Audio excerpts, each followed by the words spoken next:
স্বাৰ্থপৰতাৰ গোন্ধ পাওঁ তালৈ মই কেতিয়াও নাযাওঁ। সেই সভা মোৰ মঞ্চতে ত্যাগ কৰি থৈ অহাৰ উদাহৰণ আছে। মই সাহিত্য জগততো কিন্তু কূটনীতি বহুত বেছি আছে। গতিকে মোৰ অগ্ৰজসকল ইয়াত যিসকল উপস্থিত আছে তেওঁলোকক মোৰ ক'বলৈ একো নাই, মই তেওঁলোকৰ পৰা আশীৰ্বাদ ল'ম। কিন্তু মোৰ অনুজ যিসকল ইয়াত আছে তেওঁলোকক মই ক'ব বিচাৰিম যে নিৰৱচ্ছিন্নভাৱে তেওঁলোকে নিজৰ কাম কৰি যাওক। তাৰ বাবে প্ৰথমে অধ্যয়নৰ দৰকাৰ। যদি এটা কবিতা লিখে তাৰ বাবে কেইবাখনো কবিতা পুথি পঢ়ক। দেশ বিদেশৰ বিভিন্ন ঠাইত কেনেকৈ সাহিত্য সৃষ্টি হৈছে, সাহিত্যৰ বিভিন্ন শৈলী তেওঁলোকে অধ্যয়ন কৰক। আৰু মোৰো এটা সময়ত কিছু ভ্ৰম আছিলে যে কোনোবা এজন প্ৰথিতযশা সাহিত্যিক মই লিখিছো, মই ভাল লিখিছো, যিহেতু ক্ৰান্তিকাৰৰ দৰে আলোচনীয়ে মোৰ লিখা প্ৰকাশ কৰিছে, ঠিক আছে মই ভালেই লিখিছো, মোক কোনোবাই সহায় কৰিব। সেই ভুলত যাতে আপোনালোক কেতিয়াও নাথাকে, কোনেও সহায় নকৰে, নিজে অকলে আগবাঢ়ি যাব লাগিব ৰবীন্দ্ৰনাথে কোৱাৰ দৰে। গতিকে সাহিত্যৰ এই কূটনীতিৰ মাজত নোসোমাই আশা কালৈ নকৰি, আশা কৰিলে নিৰাশ হ'ব লাগিব। গতিকে মোৰ অনুজসকলক মই সেই কথাখিনি ক'ব বিচাৰিম। আৰু মোৰ লেখাৰ বিষয়ে ভাগ্যলক্ষীয়ে ইতিমধ্যে যথেষ্টখিনি কৈছে। মই ইমানখিনি মই যোগ্য হয়নে নহয় নাজানো। লখিমপুৰবাসী আপোনালোকে নিশ্চয় সদায় মোৰ লগত থাকিব।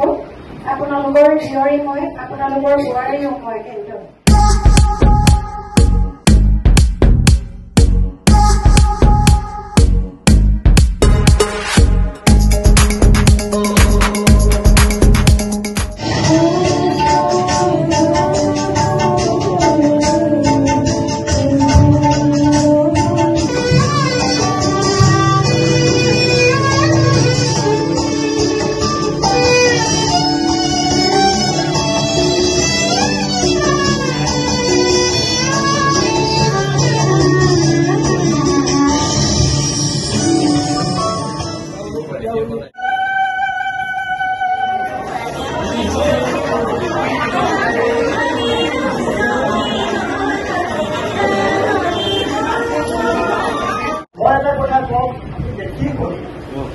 লখিমপুৰত মানুহে সদায় পাৰফেকশ্যন কিন্তু ঘৰত যদি নিজৰ মাতৃভাষাৰ প্ৰতি আকৰ্ষণ বঢ়াব পৰা এটা পৰিমণ্ডল আমি গঢ়ি তুলিব পাৰো, তেতিয়াহ'লে ইংৰাজী মাধ্যমত পঢ়িও কিন্তু মানুহে অসমীয়া বা তেওঁৰ মাতৃভাষাৰ প্ৰতি আকৰ্ষিত হ'ব পাৰে।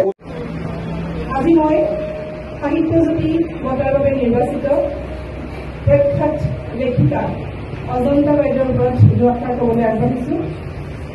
অৱশ্যে সৰ্বভাৰতীয় পৰ্যায়ৰ এগৰাকী লেখিকাৰ ওপৰত আমি বক্তৃতা দিয়াটো বা তেখেতৰ জীৱন আলোচনা কৰাটো সুস্থতা নাথো। তথাপিতো ইয়াত কেৱল আনুষ্ঠানিকতা বুলি নকৰি আমাৰ প্ৰয়াস বা সফলতা বুলি বিবেচনা কৰিলে আমি ধন্য হওঁ।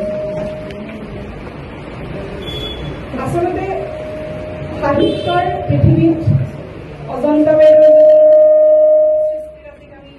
আঞ্চলিক দৃষ্টি নিক্ষেপ কৰোঁ, তেতিয়াহ'লে আমি এই কথা ক'ব লাগিব তেখেত লিখিবৰ বাবে জন্ম হৈছে, লেখক হিচাপে জন্ম হৈছে।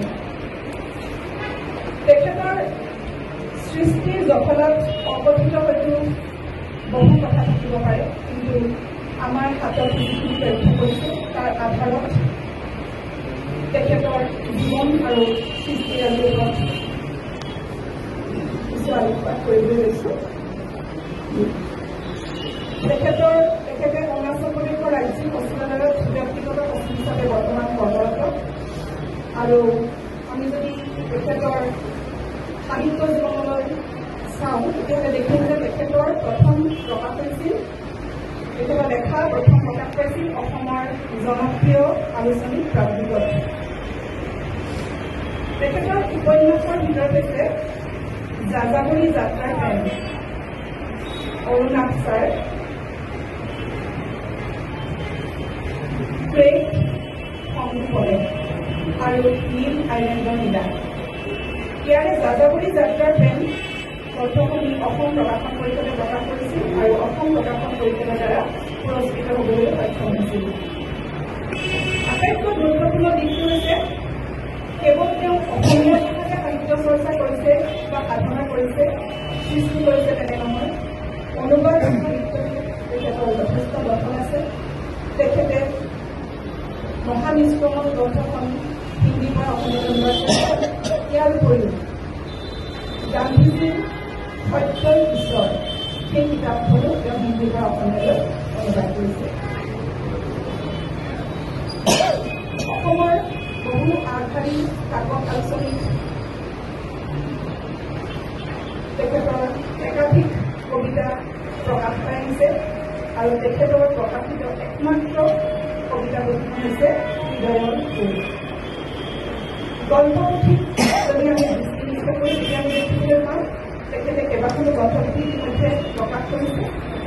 স্পৰ্শ তেখেতৰ প্ৰথম প্ৰকাশ স্পৰ্শ। পূৰ্বাঞ্চল প্ৰকাশে প্ৰকাশ কৰিছে তেখেতৰ আন এখন গল্পপুথি অজন্তাৰ নিৰ্বাচিত গল্প। ক্ৰান্তিকত তেখেতৰ অৰ্ধশতাধিক গল্প ইতিমধ্যে প্ৰকাশ হৈছে আৰু তাৰে আধাৰত অজন্তাৰ ক্ৰান্তিকৰ গল্প গায়ত্ৰী প্ৰকাশনে ইতিমধ্যে প্ৰকাশ কৰি দিছে। শিশু সাহিত্যৰ যদি চাওঁ তেখেতে তাতো যথেষ্ট অৱদান অসমীয়া সাহিত্যলৈ আগবঢ়াই দিছে। কেৱল অসমীয়া সাহিত্যলৈ বুলি নহয়, সৰ্বভাৰতীয় পৰ্যায়ত তেখেতৰ সাহিত্যৰ চৰ্চা আৰু সমাজৰ বিস্তৃত হৈ পৰিছে। তেওঁৰ শিশু উপন্যাসৰ ভিতৰত হৈছে সুগন্ধি পৰিৰ সাধু, বৰফৰ ঘৰ আৰু প্ৰকাশৰ পথতো দুখনমান উপন্যাস এতিয়াও আছে। ইয়াৰে বৰফৰ ঘৰ উপন্যাসখন ইতিমধ্যে হিন্দীলৈও অনুবাদ হৈছিল। আৰু এটা অতি সৌভাগ্যৰ খবৰ, গৌৰৱৰ খবৰ যে তেখেতৰ 31টা গল্প ইংৰাজী ভাষালৈ অনুদিত হৈছে আৰু সেই গল্প সংকলনখিনিৰ নাম হৈছে অজন্তাছ এ ছলিটাৰী প্লেচ।